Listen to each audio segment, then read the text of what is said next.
We often think of medieval castles as grand and romantic, towering fortresses surrounded by lush greenery and home to nobility. But have you ever wondered what it was like to sleep in one? Not the picture perfect image of nobles lounging in warmth and luxury, but the stark reality of what it actually took to survive a night in a medieval castle. Believe it or not, these massive stone structures were often more like ice boxes than royal havens. So, how did people from royalty to commoners sleep through the night without turning into human popsicles? Let's delve into the world of medieval castles, where the struggle for warmth was just as real as the battles fought outside. Medieval castles were cold, not in the cozy, wintry way we think of today, but in a harsh, unforgiving way. Think of a world where your breath turns to visible mist the moment you step inside, and there's no central heating to save you.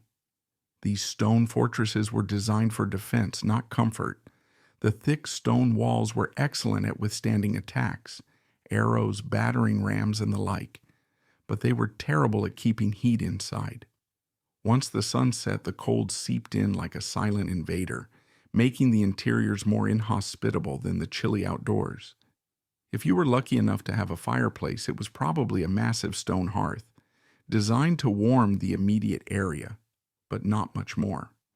Without chimneys until the 12th century, smoke from the fire billowed throughout the room, making it hard to breathe. And while it was common for wealthy families to have chamber hearths in their rooms, lower-ranking individuals had to settle for cold, unheated spaces. This inefficient system of heating was the norm for centuries, and it was a dangerous one. There were more than a few people who died, not from the cold, but from carbon monoxide poisoning due to poorly ventilated rooms. Now let's talk about one of the most ingenious solutions the wealthy had: the four-poster bed with heavy curtains. These weren't just fancy pieces of furniture. They were the key to surviving the night in such a cold environment. Picture it. You're in a freezing room, but you pull the curtains tightly around your bed, trapping your body heat inside. Wealthy families would go a step further, lining the curtains with wool or fur for extra warmth.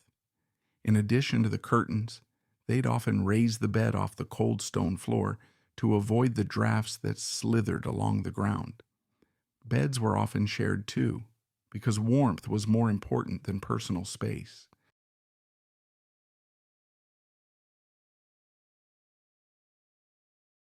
It wasn't just the rich who had to endure the cold.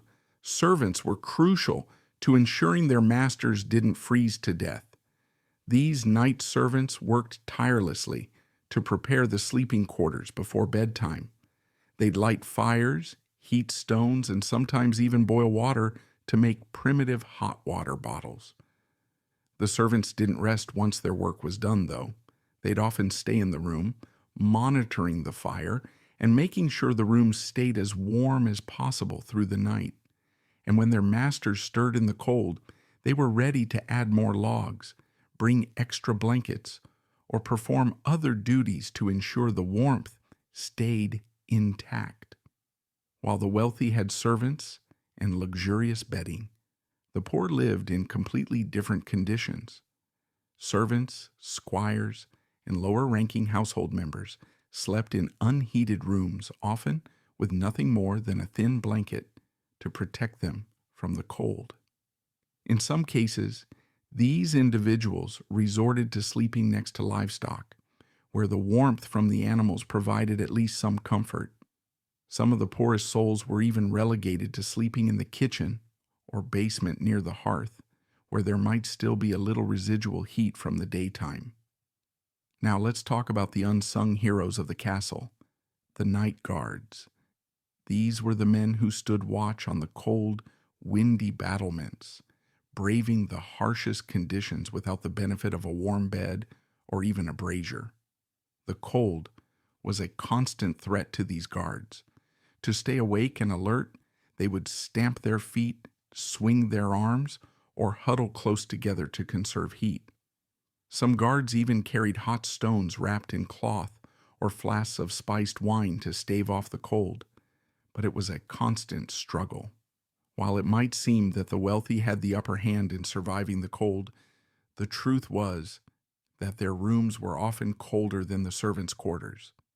Noble chambers were located in the upper floors of towers, exposed to the wind and built with large windows that were more for show than for warmth.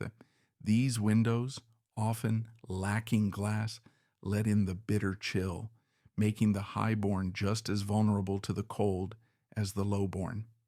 At the end of the day, what's most remarkable about life in medieval castles is the human ingenuity and determination that kept people alive. Despite the freezing temperatures, the smoke-filled rooms, and the constant struggle to stay warm, people found ways to survive.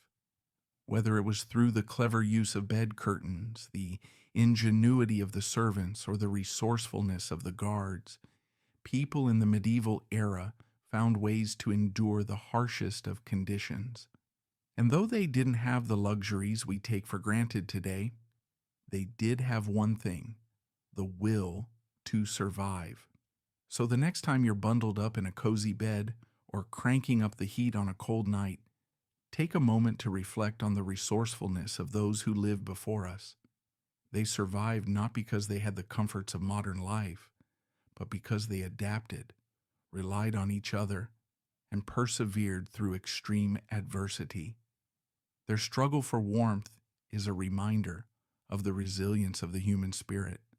And sometimes that's the most important lesson we can learn from the past: how to endure, adapt, and keep going no matter what.